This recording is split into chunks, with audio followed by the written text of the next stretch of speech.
మోడీ గారు ఏవైతే ప్రవేశపెట్టిందో పథకాలు ఏవైతే ఉన్నాయో సంక్షేమ పథకాలు వాటిని సార్ మా వద్దకు తీసుకొచ్చి మాకు ఆర్థికంగా మేము ఎదగడానికి ఎంతో సహాయ సహకారాలు మాకు అందించండి ఇప్పటివరకు. మనం సికింద్రాబాద్ నుంచి కిషన్ రెడ్డి గారిని గెలిపిస్తాం. ఇంకోసారి కేంద్ర మంత్రి అవుతాడు. మనకు కావాల్సిన అభివృద్ధి పనులు మళ్ళీ ఇంకా తొందరగా చేస్తాము.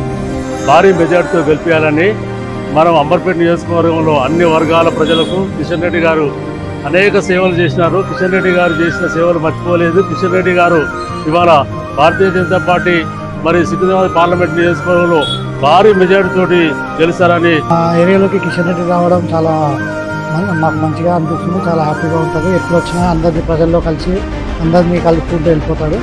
సార్ భారీ మెజారిటీతో మా కిషన్ రెడ్డి సార్ని గెలిపించాలని అందరినీ కోరుకుంటున్నాను. కిషన్ రెడ్డి మొదల నుంచి ఇప్పుడే కాదు బిడ్డ, మొదల నుంచి ఇంతవరకైనా